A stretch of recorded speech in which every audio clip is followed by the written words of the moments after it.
What is up, family? We have another Patreon request. We got some Astrono Geek. Yeah, not astronaut. Astrono Geek. Il est très bon. Il est très bon, ce gars. Très bon. Très intelligent. La pire catastrophe industrielle de l'histoire. The biggest industrial catastrophe in history. Leave it to mankind, people. Leave it to mankind. Le 10 juillet 1976, dans le nord de l'Italie, une usine d'herbicides relâche par accident un nuage de soude caustique et de dioxine.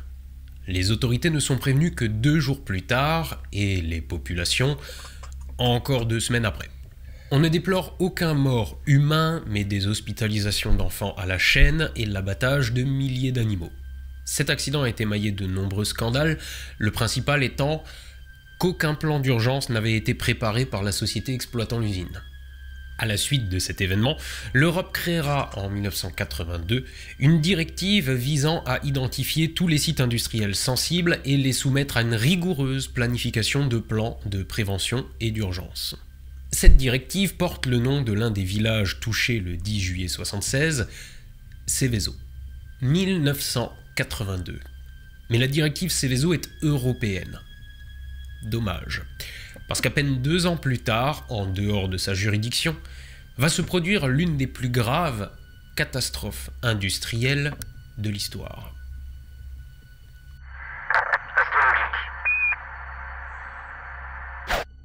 Dans les années 60, la population de l'Inde croît de manière exponentielle et le gouvernement fait tout son possible pour atteindre l'autosuffisance alimentaire, c'est-à-dire être capable de produire toute la nourriture nécessaire pour la population sans être dépendant des importations.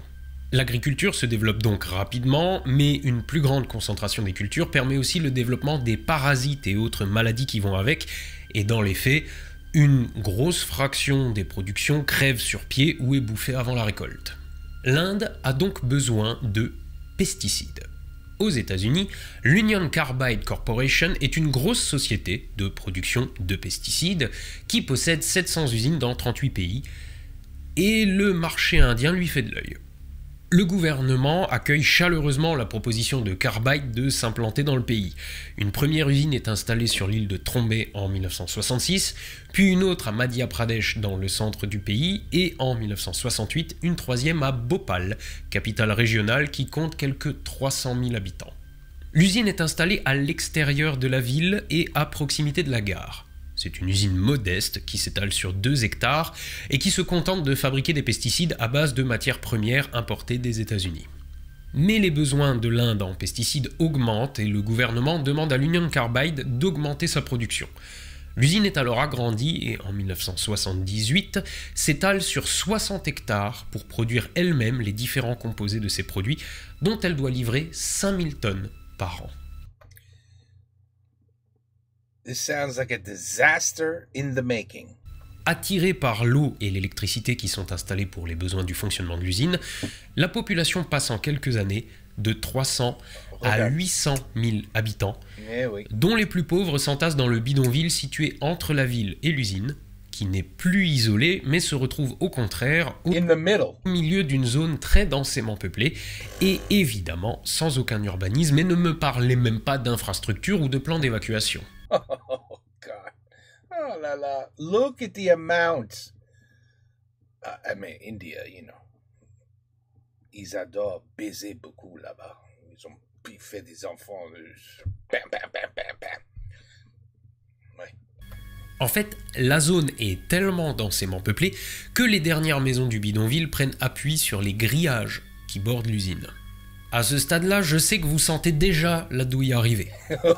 Oui. Mais maintenant, il faut qu'on parle un peu de chimie. Oui. Le pesticide le plus vendu par l'Union Carbide est le C20. Pour l'obtenir, on fait réagir du phosgène avec de la méthylamine pour obtenir de l'isocyanate de méthyle, qui est lui-même mélangé à un dérivé du naphthalène. Ah oui, je savais ça. Tu savais ça aussi, oui? Bien sûr. Oui. Alors, pour ceux qui n'ont pas vu la série Breaking Bad, I loved Breaking Bad. Et si tu n'as jamais vu Breaking Bad, tout de suite, tu commences à le regarder, ok? excellent. Allez regarder la série Breaking Bad. Ouais. Et pour ceux qui ont vu la série Breaking Bad, le nom de méthylamine vous dit sûrement quelque chose.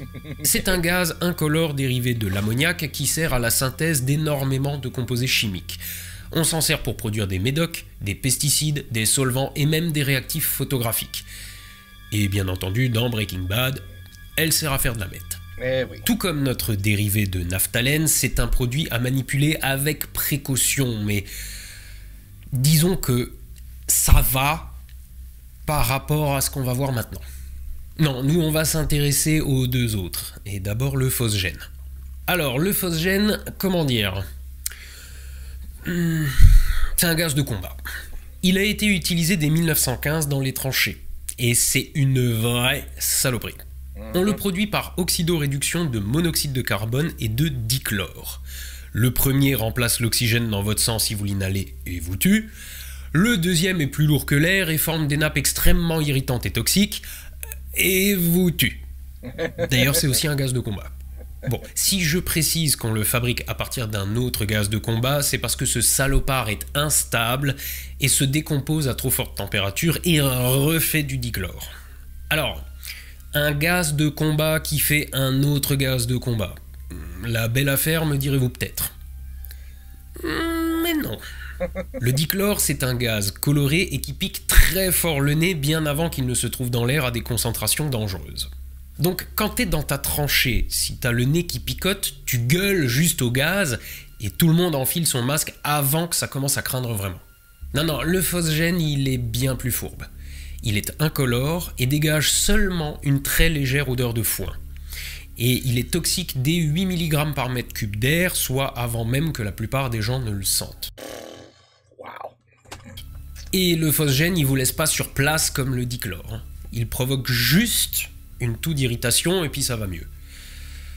Sauf qu'en même temps, vous commencez à faire un œdème pulmonaire et vous vous noyez dans vos propres sécrétions en 1 à 2 jours. Ah, c'est excellent. Donc excellent. imaginez, Très bien. dans une tranchée, avec des trucs rembourrés à la paille un peu partout.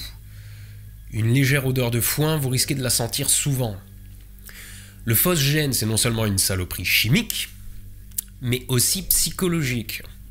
Bon, mais donc, on prend une grosse saloperie, le dichlore, on en fait une autre saloperie, le phosgène, puis on combine ce dernier à notre méthylamine de tout à l'heure pour faire de l'isocyanate de méthyle, abrégé MIC, pour l'anglais méthylisocyanate. Et comme on va beaucoup en parler, on va un petit peu l'appeler le MIC. Et le MIC, c'est encore pire. Non seulement il est aussi dangereux que le dichlore, est aussi plus lourd que l'air, mais en plus il s'évapore à 0 degré, donc il doit être constamment refroidi pour être stocké. Il réagit aussi violemment au contact de l'eau et de la poussière de fer dans des réactions exothermiques, c'est-à-dire qui produisent de la chaleur. Et sous l'effet de la chaleur, il se décompose en acide cyanhydrique. Ah, c'est bien ça. Qui n'est autre que le zyklon B des chambres à gaz nazis. Et c'est ce MIC qui doit être mélangé à l'alpha-naphthanol pour produire le C20. Bon. Est-ce que vous sentez à quel point la chimie manipulée par l'Union Carbide à Bhopal, c'est déjà le truc de merde à la base? Ouais, mais bon. Si tu fais les choses bien et que tu respectes les règles de sécurité élémentaires, Land? Bien sûr, they respect that. They're very careful, India. India, very, very careful, the country. They're very clean. They don't like pollution. They take care of their beaches. They take care of their street food. They're very, very, they don't like germs. So yeah, they're very, very careful when creating such a thing. Of course. Bien sûr. Manipuler des produits dangereux, ça reste l'un des composants de l'industrie lourde et ça pose pas de problème. Non. Si tu respectes les règles de sécurité élémentaires. Oh ben, we're good then. Ça va bien, ça va bien. It's okay, it's alright. Vous la sentez arriver encore plus fort, là, la douille? Attendez, ça fait commencer. Dans l'usine de l'Union Carbide, on trouve 3 cuves de MIC, chacune faisant 68 mètres cubes, portant les numéros 610, 611 et 619. Elles sont toutes les 3 connectées à 3 systèmes de sécurité. D'abord, un circuit de refroidissement au fréon, parce que je vous l'ai dit, le mic, quand il chauffe, ça part en couille. Ensuite, Ça part en couille. une tour de décontamination qui, si on fait passer le mic dedans, le mélange à de la soude, ce qu'il neutralise. Et pour finir, une torchère qui sert à brûler les possibles émissions de gaz. Ah oui, j'ai oublié, cette merde est explosive en plus. J'y pensais plus à cause de tout le reste. Dès son installation en 1978, l'usine connaît des accidents graves. D'abord, un grand incendie qui provoque plus de 670 000 $ de dommages. En décembre 1980, Ça, c'est beaucoup de l'argent. In 1980, anytime in that date range, when money actually was worth something. Mais c'était beaucoup de l'argent. Aujourd'hui, on dit quoi? On n'achète même pas une maison avec ça. Non, c'est vrai. un responsable de l'unité de production de phosgène décède à cause d'une fuite.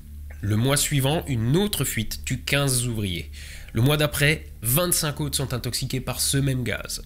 Une autre fuite en août ne fait pas de victimes, pas plus qu'une émission de mic en octobre. Cette année-là, l'usine devient déficitaire. Les agriculteurs n'achètent pas autant de C20 que Carbide en produit.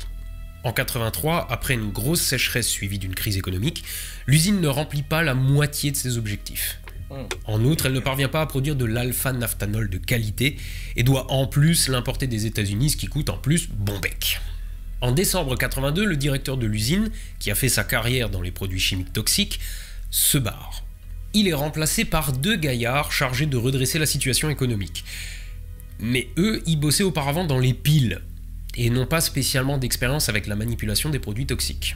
Et donc, pour rééquilibrer les comptes, ils licencient à tour de bras. Sauf que un ingénieur ou un technicien, ça coûte plus cher qu'un ouvrier. Donc c'est génie, il licencie 200 ingénieurs et techniciens spécialisés et les remplace par des ouvriers sans formation. Oh, mais that's brilliant. Tu vois, il n'y a rien à... Attends, je sais ça. Tu enquêtes pas.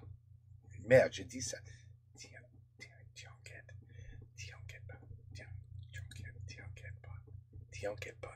Tu enquêtes pas. Merde, c'est le tip de ma tongue. T'y inquiète pas. Peut-être c'est t'y inquiète pas.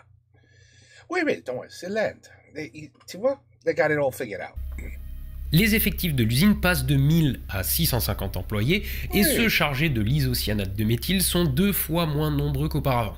Voilà. Il y a un seul mec pour surveiller la salle de contrôle et, remaniement oblige, on prend des mecs spécialisés sur une tâche et on les réaffecte à des postes qu'ils ne connaissent pas du tout. Oh, mais ils vont apprendre, c'est ok.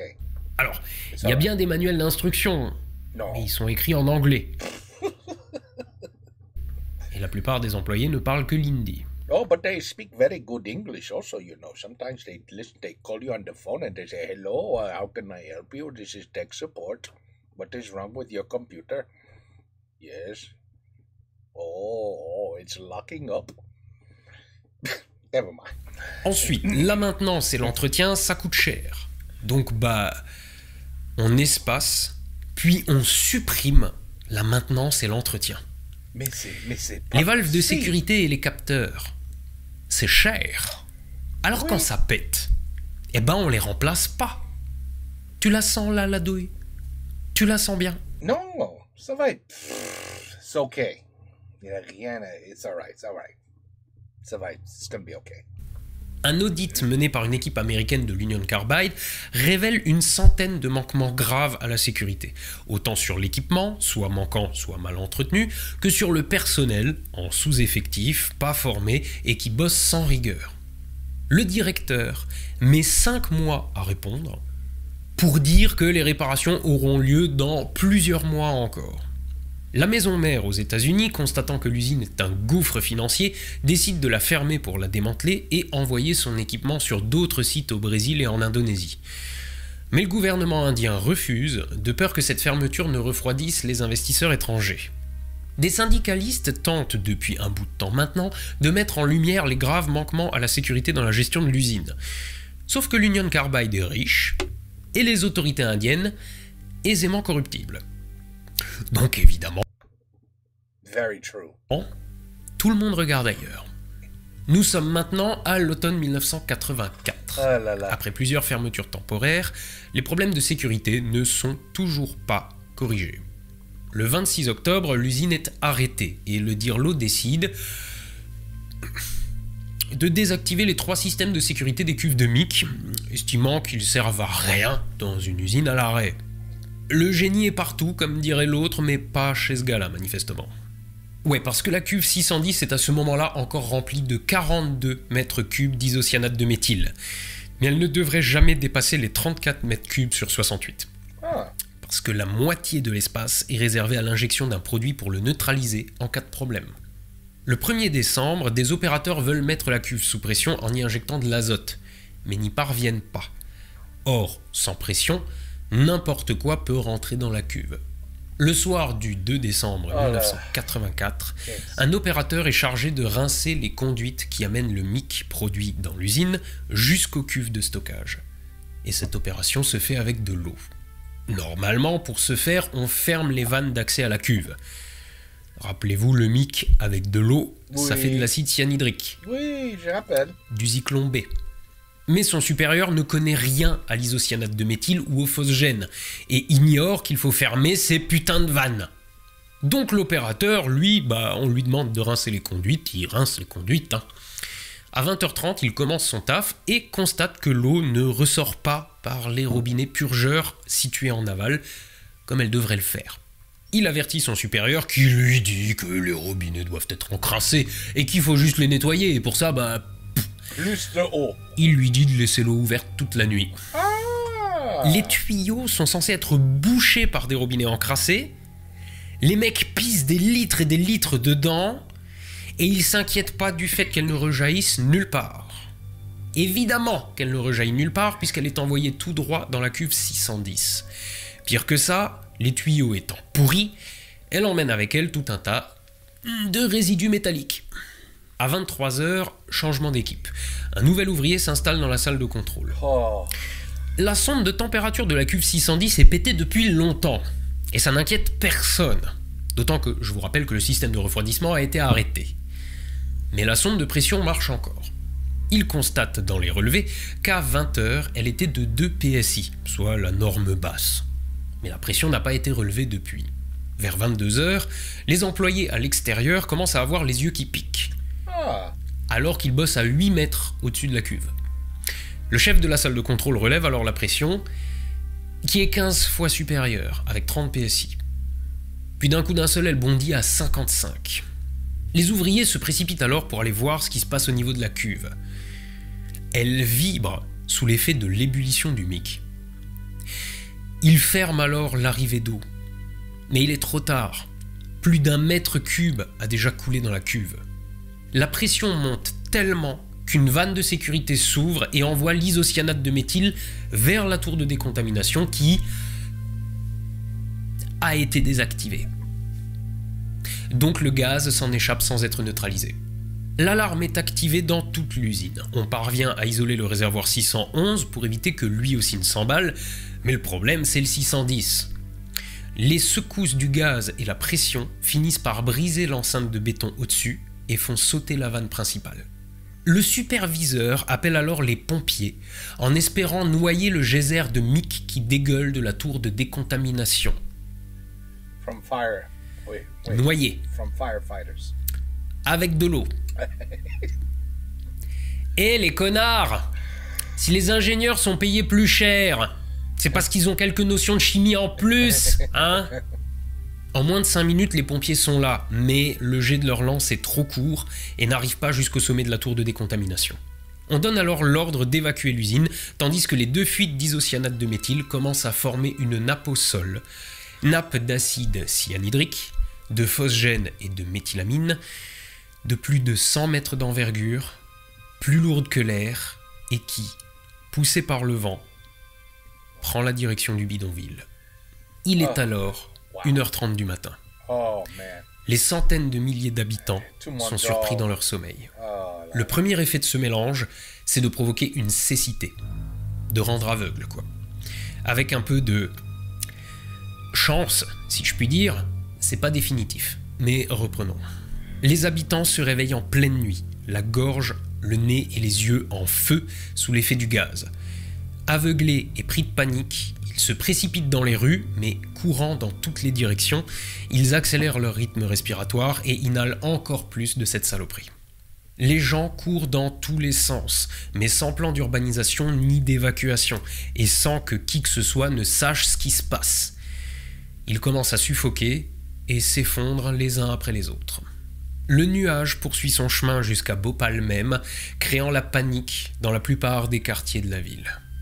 L'Union Carbide n'avait jamais communiqué, ni aux pompiers, ni aux services hospitaliers, la nature des produits qu'il manipulait. Pas plus que les remèdes possibles, notamment celui de l'acide cyanhydrique, qui est simplement la vitamine B12 concentrée. Ouais, non, concentrée, parce que la B12 des véganes, il faudrait littéralement en avaler une demi-palette. Quoi qu'il en soit, les pompiers et les hôpitaux sont submergés et le patron de l'usine refuse d'indiquer la composition des gaz rejetés et botte en touche à chaque question des médecins. Et le président de la Carbide en Inde ne fait pas mieux. Les hôpitaux restent sursaturés pendant des jours après l'accident. On organise des funérailles de masse et on peine à identifier les morts. Alors, je m'arrête 2 secondes. Des catastrophes, on en a déjà vu quelques-unes sur cette chaîne. Des trucs très cons, des trucs évitables, des fautes à pas de chance, des grosses négligences. Ça, mais là, c'est tout. Je peux pas m'empêcher de me dire que si les mecs avaient voulu faire exprès, il n'y a pas un détail qu'il aurait fallu changer.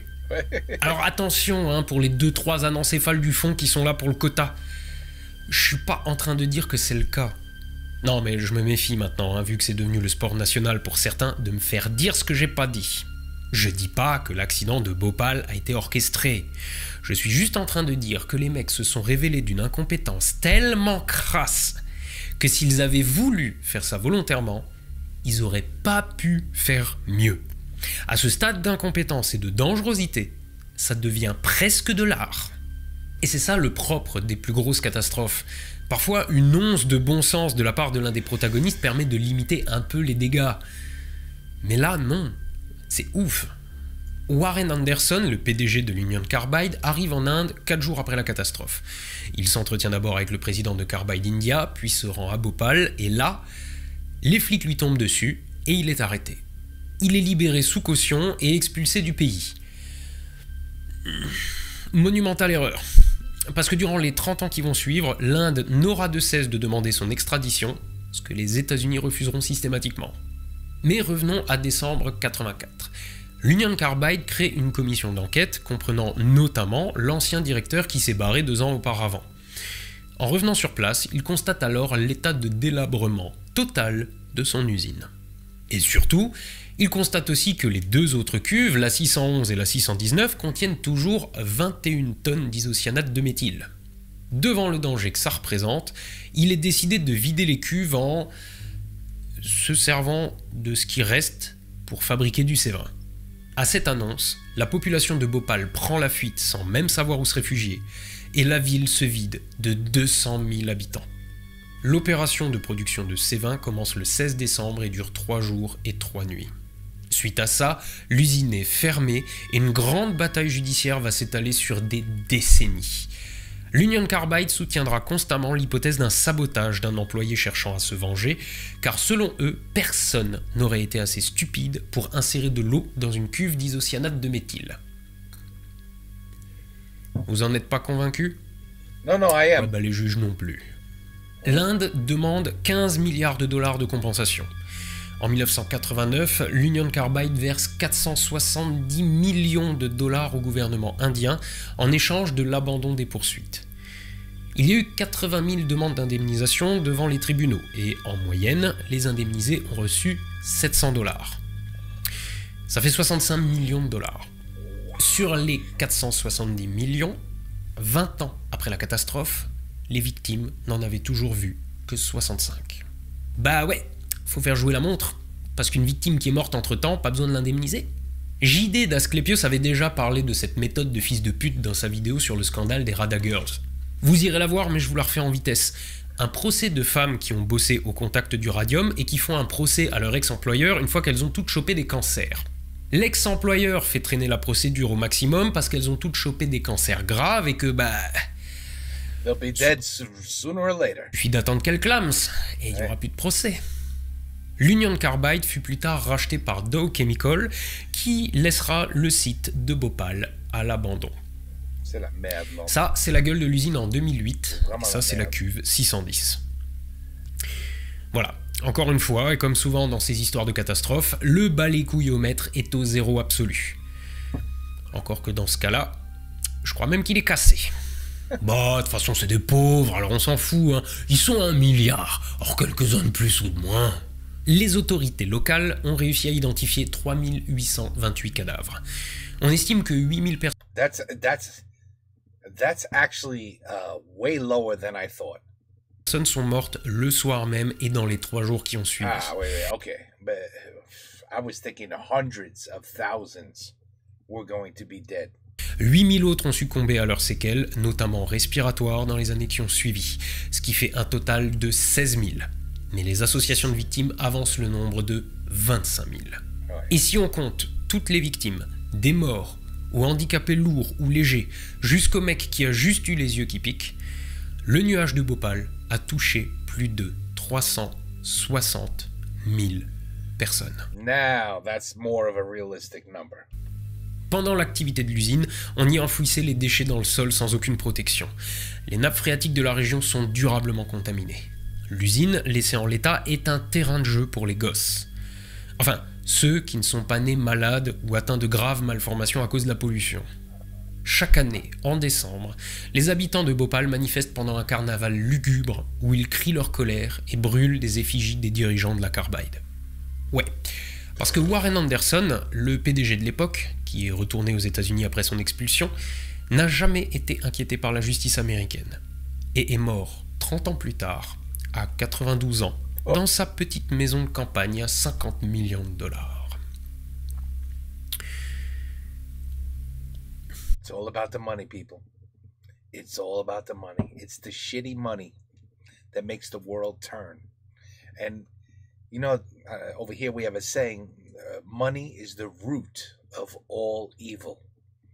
If there was no money and everybody just had to do their thing to survive and live, there'd be no, you know what I'm saying? Everybody would be equal.